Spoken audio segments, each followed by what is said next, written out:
And we're live. Oh. Woo. Hello. Hi, May King. Hi, Tim.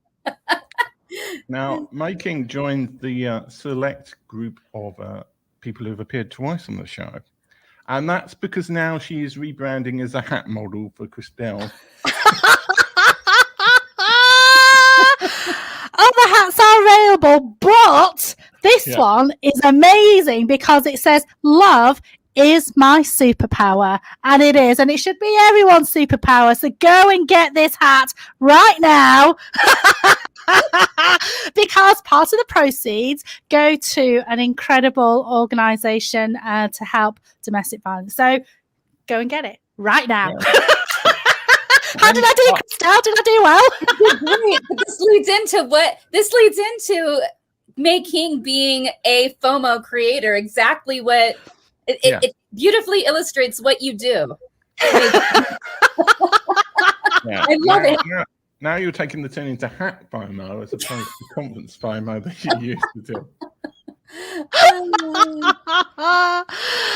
That's exactly right. Yeah. So, well, let's go wind back a little bit to, like, some people are going to be thinking, what on earth is FOMO? Like, first of all, state what FOMO stands for, which we've alluded to, and how you started to realize that this was something you were good at, and like what your journey was into becoming the conference FOMO queen.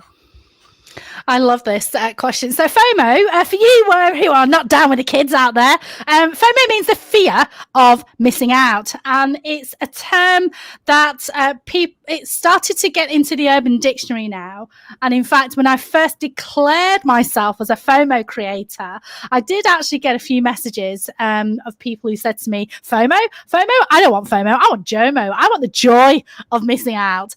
But in a personal sense, you may want JOMO. You don't want to keep up with the Joneses and look what other people are having on social media and getting jealous of that and wanting to keep up with it. But in a business sense, FOMO is about creating that buzz and excitement within your business, your organization, your charity, your events, your digital course, creating that buzz and excitement for your lurkers on social media so that they get so excited that they think, I do not want to miss out the next time.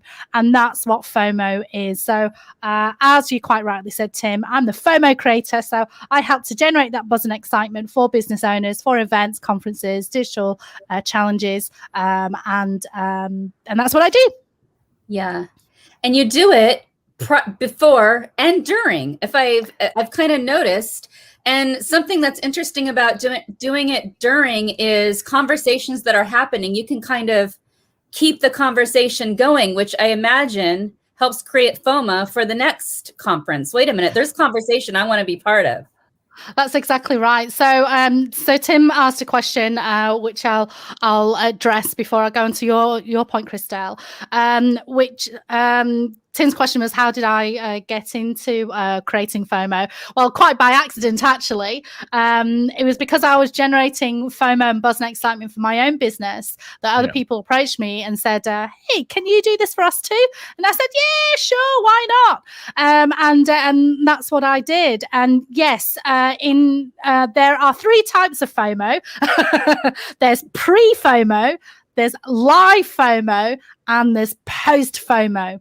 And for any business owner, you do have a before, during, and after journey that you can share with your lurkers on social media. And wherever your lurkers are and your followers and community are on social media, wherever they are in that journey with you, then you can take them to the next level by generating that FOMO.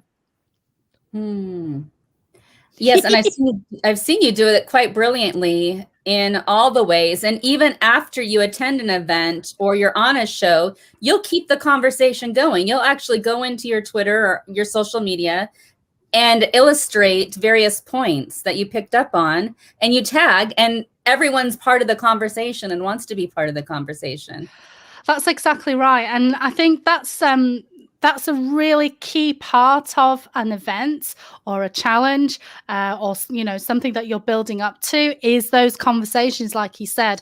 I mean, when we go to events, and Tim and I have met at several conferences, you will get people who will document what's going on. So they'll listen to a speaker, they'll tweet about it, or they'll Instagram it, and that's all and well. That's very important, definitely.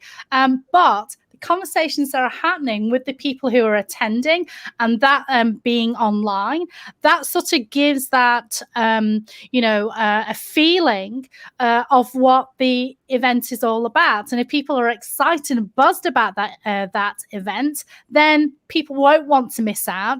And so in creating that buzz and excitement online, it means that it will get people tuned in, and hopefully they'll sign up to the next thing. Because let's face it, in business, it's all well and good me telling you how amazing I am, but wouldn't it be amazing if other people told the world how amazing you are? So when you hold a conference, or you have a digital challenge, or you've got a course, or you're about to do a launch for your business, getting other people to talk excitedly about what you do online has that air of authenticity about it. It sort of builds on top of the buzz and excitement that you create for your business. But when other people say, oh my God, this is amazing, you've got to go to this, that is what you want to capture, because that is authentic, and that will help people to make an informed decision as to whether they want to go or not.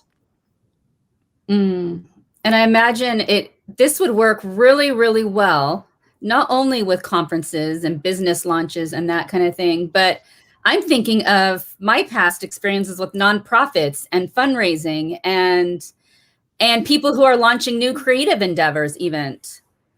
Oh, without a doubt. I part of my contribution for a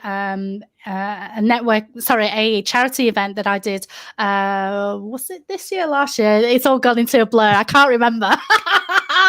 But I educated the charity to talk about, to generate that buzz and excitement. It's not just about getting the funds in. It's not just about getting those donations in. It's about creating buzz and excitement about the thing that you're about to launch, where people can donate, but also giving people education and information about what we're donating, who it's going to, where it's going to, but having those personal stories of the volunteers that are involved, that all makes for a wonderful experience, as opposed to please donate here. We want to hear from those stories. We want to hear from behind the scenes. We want to know the ups and downs of the charity launch or the foundation or whatever it is, nonprofits or launches. So creating FOMO is about showcasing who you are and the behind the scenes stuff, which is a different strand of marketing, which is really kind of associated with social media, and not enough people are doing that. But the ones that are doing it well are the ones that are doing well in business and making an impact in the world as well. So if you let's say an event hires you as a FOMO creator, what kind of things help you to create FOMO at that event, and what are the things that you think, oh my God, what are they doing here? Like, what makes it? Obviously there's things you do to create FOMO events, but what can the events do to make them more FOMO-able, so to speak? So FOMO is really about bridging the gap between social media and PR.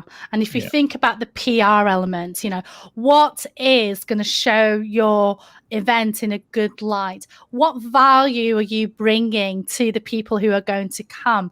What are they going to get when they get there?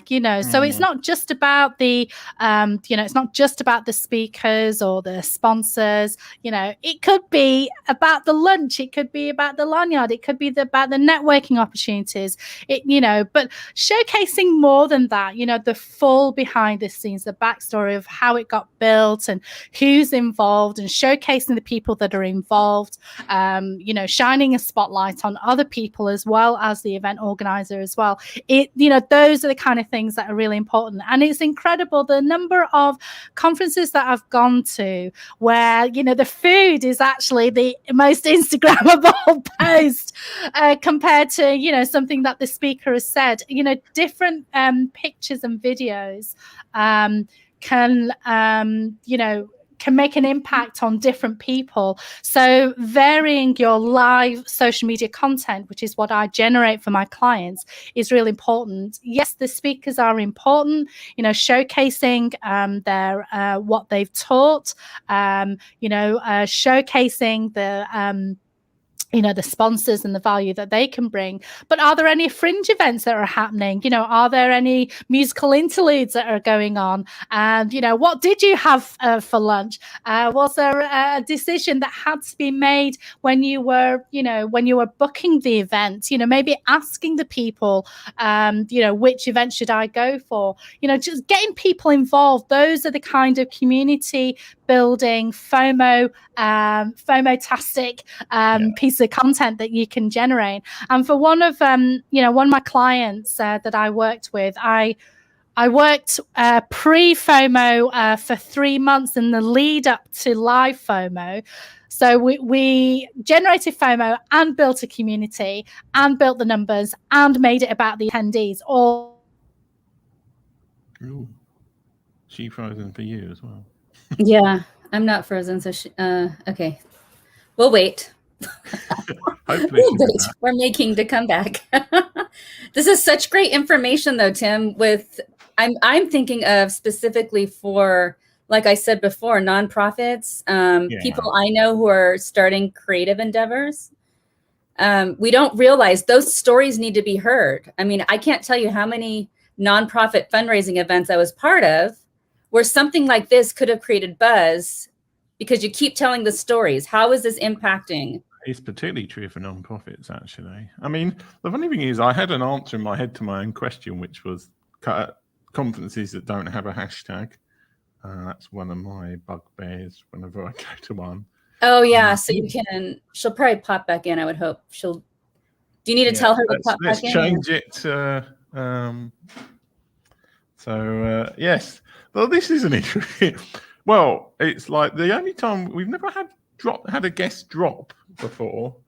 We've had a guest who had to go and answer his phone with the ADHD dial. That was funny. I think she's coming back. Good. I think she's coming back. Oh, and back on the phone. Oh, she's on her phone. Okay. I have no idea. My computer just blew up for some reason. I don't know why. It froze on you. I know that happens.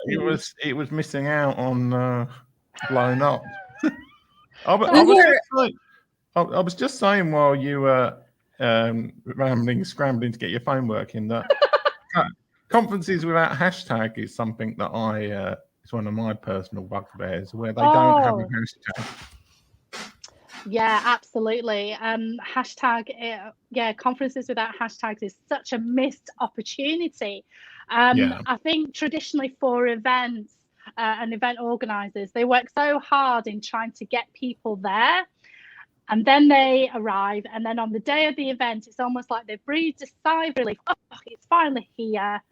But then they forget that the best time to market their next conference is at this year's conference. Yeah. So using that hashtag, like you say, getting people involved in the hashtag and encouraging people to participate means that you generate more live content from attendees, from speakers, from sponsors, from people who are engaging. There's lots of people who don't go to conferences and get involved in conversations as well, right? And if you don't have a hashtag to point them to, then the lurkers are definitely missing out. So definitely having a hashtag, encouraging people to use that hashtag so that people can search on the hashtag. And as a conference organizer, you can search on the hashtag afterwards to see what conversations are being had by people, and maybe, going back and, rebuilding conversations, rebuilding relationships with the people who have participated or attended, and those who haven't attended but have engaged, then you've got a Loom Walk audience there that you can maybe start to talk to, that you can maybe encourage to go into the next event. So yes, you're absolutely right there.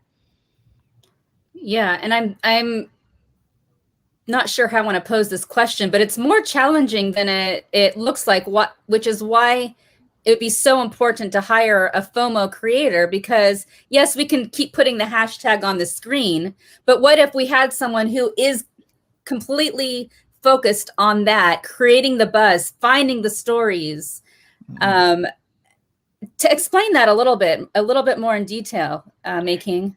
Yeah, thanks for asking that question, because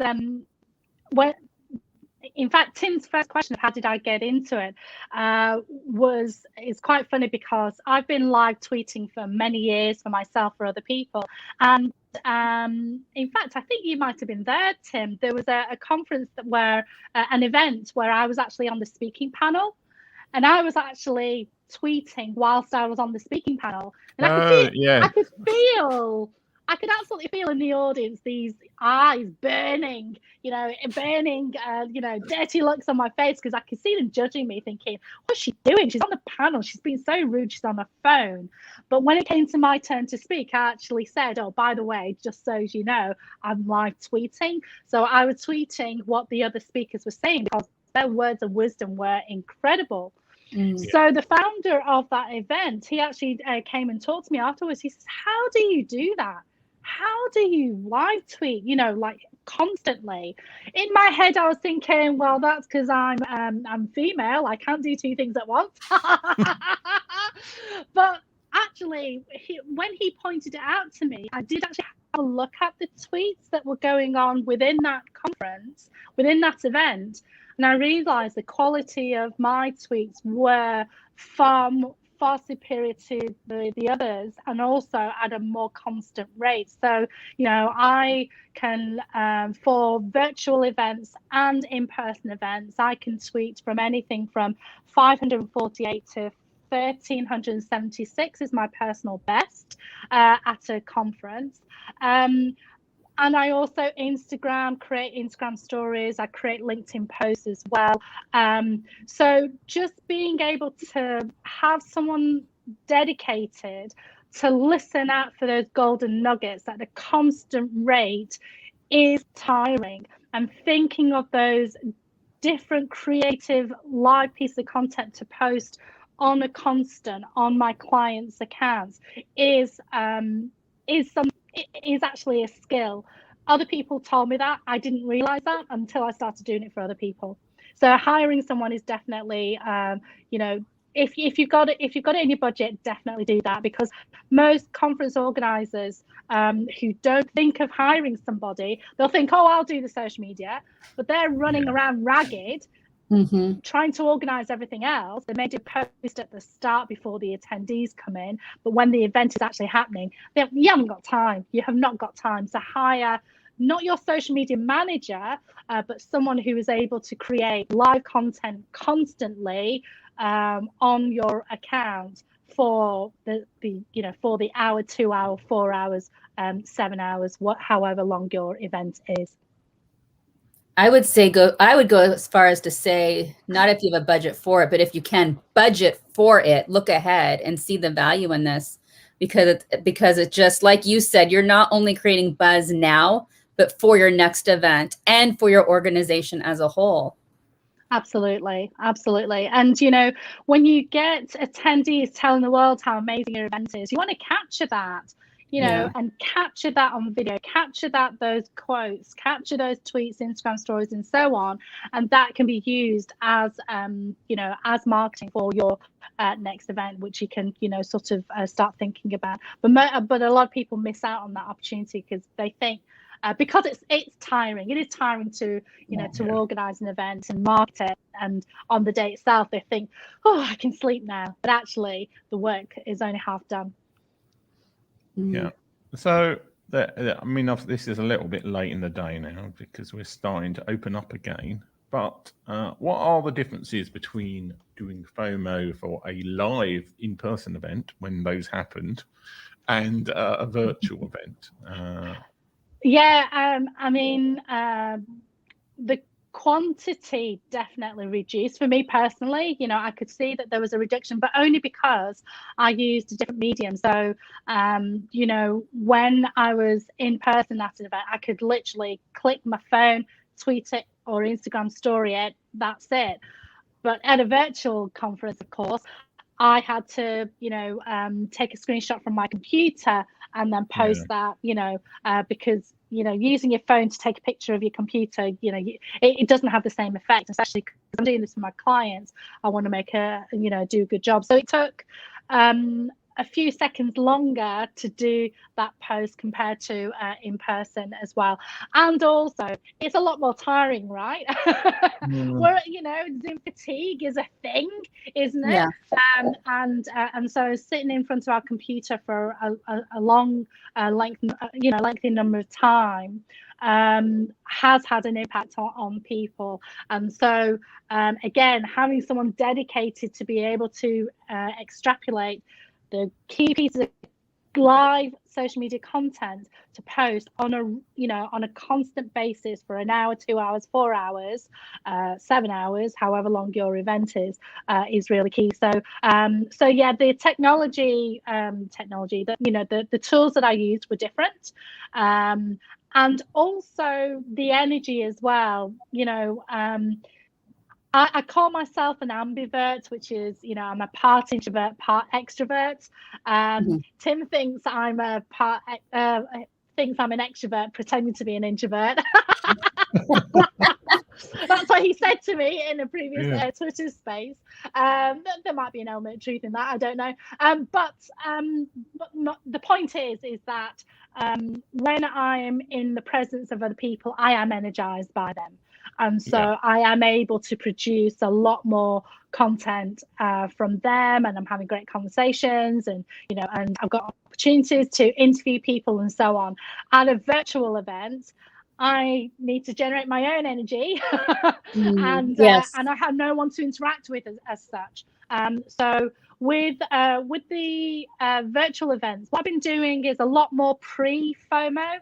And the pre-FOMO involved interviews. So, so it's unusual me being interviewed by you two, because I'm normally doing the interviewing, and creating that buzz and excitement that way by interviewing attendees, speakers, and sponsors, and using that content to promote the conference to get people to attend as well. So, so that's how it's been quite different. You have a Twitter Spaces. Tell us about that.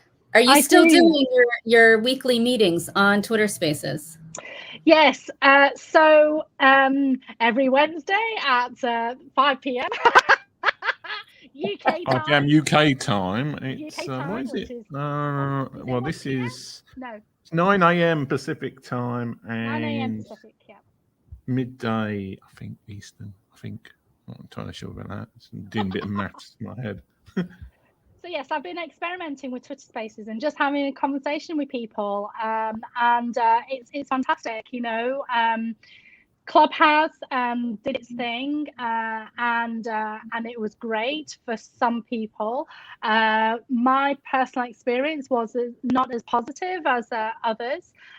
So when Twitter Spaces came on board, I thought I'd give that a go, and there seems to be a general consensus that Twitter Spaces is way betterer than Clubhouse, because I think the vision of the host and the attendees, it seems to be more level pegging. With Twitter Spaces, it's more of a round table, whereas with Clubhouse, it seems to be more of a I'm up here and you're down there, you plebeians. So with Twitter Spaces, I give a voice, to anyone who wants to, answer questions about creating live social media content, generating FOMO, and also give a space for, if you excuse the pun, for giving businesses a plug for their own business and getting them used to speaking as well. Because I think that in marketing, Tim, I know you'll attest to this. In marketing and social media marketing in general, people have been saying video is going nowhere. And people have been saying that for like 10 years, and it still hasn't broken the mold yet. There's still a lot of people who are so scared about going on video. Now Clubhouse has come about and audio has come about. People have really taken to it and have gotten brave with it.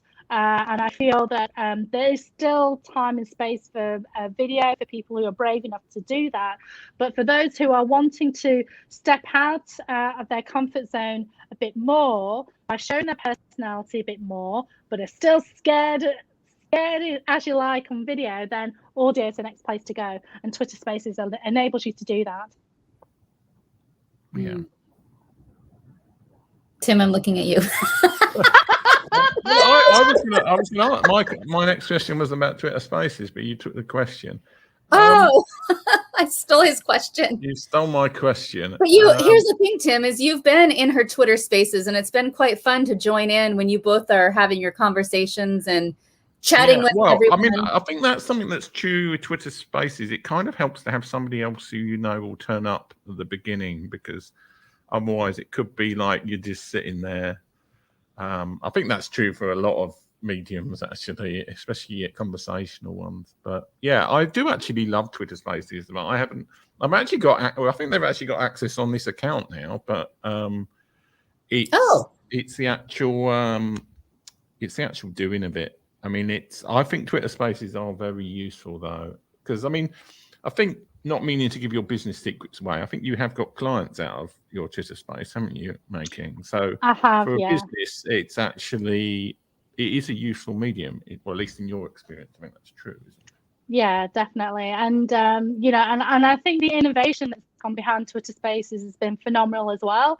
So with Clubhouse, people got a lot of FOMO. They got a lot of FOMO, wanted to get into Clubhouse, and they were waiting for access to it. Android users especially. And for whatever reason, development was really slow, and Android users got really annoyed and were no longer wanting to go on Clubhouse anymore. Twitter Spaces came along, and they made it available to Android users in a very short space of time. And in the short time that Twitter Spaces has been live, they've been innovating a lot, and they've been doing lots of stuff where it's taking Clubhouse a lot longer to do a few bits and pieces. So and also with Clubhouse, you almost need to generate a fresh new audience, whereas a lot of people who are in business are probably on Twitter already. They haven't used it in a while, but they can go back onto Twitter and reconnect with their followers already, and people are looking for Twitter Spaces to tune into. So it's a great place for you to listen to experts, get involved, and also and generate clients as well. I think that's a great idea. Yeah. No, I've actually got another question now. Let's take the things away from FOMO and talk about tea. Okay then. Because you are like the whole thing is it's making tea, because you used to be very into tea. I think you're still very into tea. I am a tea note speaker. Yes, that is right. A tea note speaker.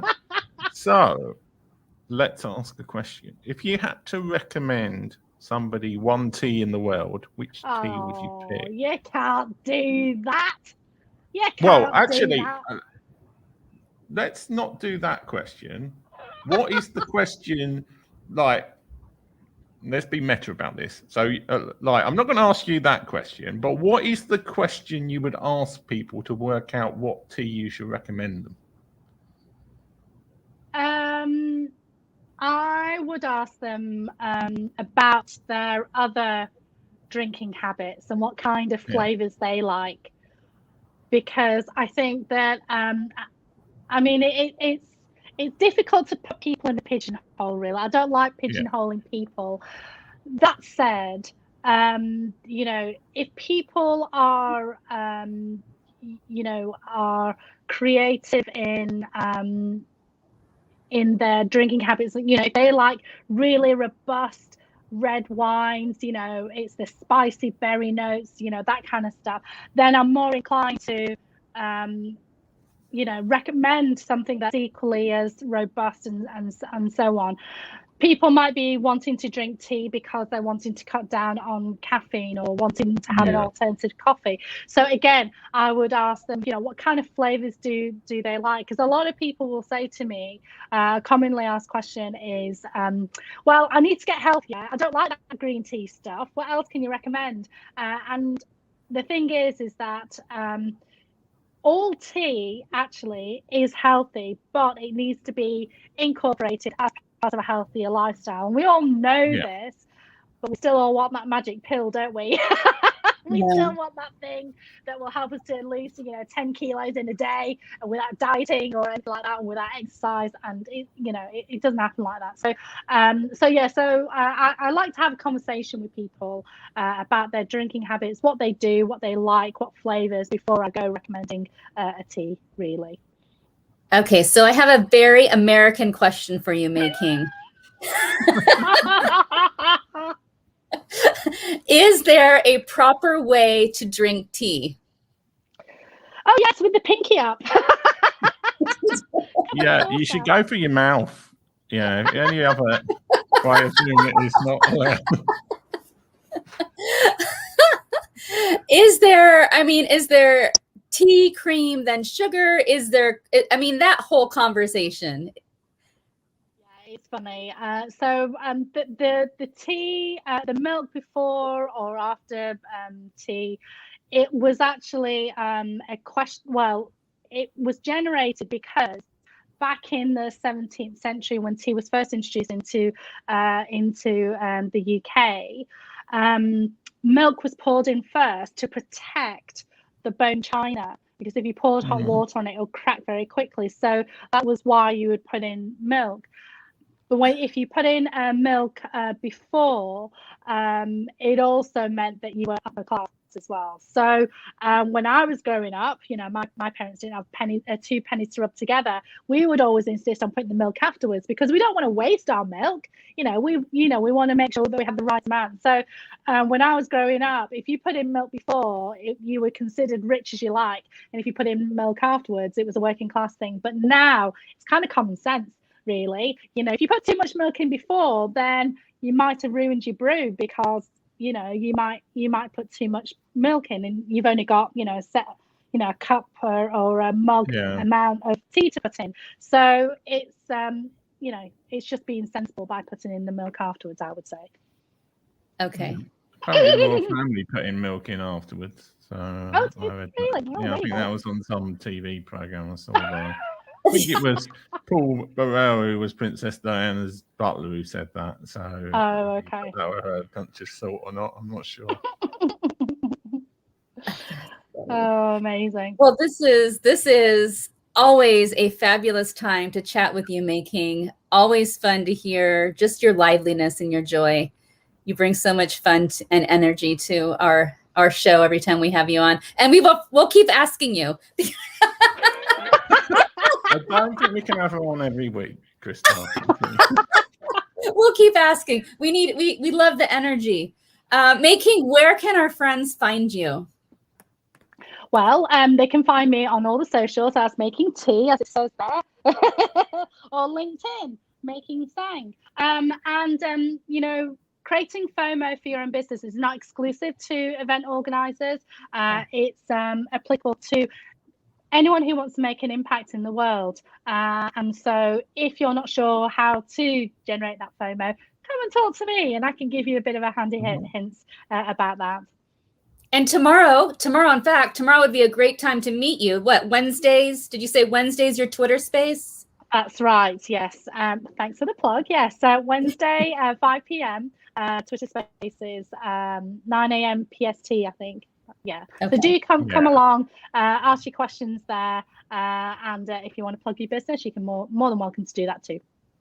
And that's only on Twitter mobile. And you have it at the top, like it's like a story, but it looks different on the mobile for Twitter. So you see Making Face and some stuff underneath. Click on that, and then you join the space. That's the way it works. That's exactly right. Yeah. Yep. Fabulous. Well, thanks so much for being on the show. I'd always screw the endings up because I'm sure, like, I'm going to play the titles and then Christelle will start asking another question or something. Usually what happens. And don't forget to buy the hat. Don't forget to buy the hat. So actually, so we can ask Christelle, where can people buy your hat that is demonstrating? Yeah, go into my Twitter, sd.christelle. Click on the link there, and you'll find my website, and it goes straight to. I'm using a Linky now, or what is that? Linktree now. So you'll find where it says to go to purchase the hat. There's my blog, who I am, what I'm doing. But thank you, May King, for plugging me. I appreciate it. Very welcome. Different colors are available. There's black, there's pink. They're amazing. Go and get yours. I love it. And Tim, you said we can subscribe, like all the fun things for the show. Yes, there should be. I think it's somewhere. Well, I mean, if you're watching it on YouTube, then tomorrow or something, you can just click somewhere. If you're watching it live on YouTube, you can click somewhere. But if you're watching it on the replay, you can subscribe. I think it's probably around Making's head somewhere. I need to check actually where it puts the thing because I can only add it a day afterwards, which is a bit odd, but that's the way it works. If you're watching on Facebook, then just like the page. If you're on Twitter, then just follow the account. And if you are from an alien planet and you happen to pick this up, then please don't judge human civilization.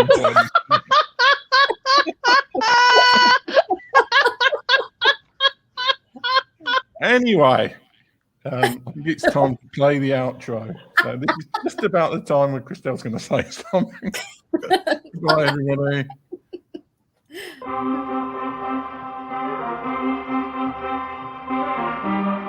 This is terrifying for me.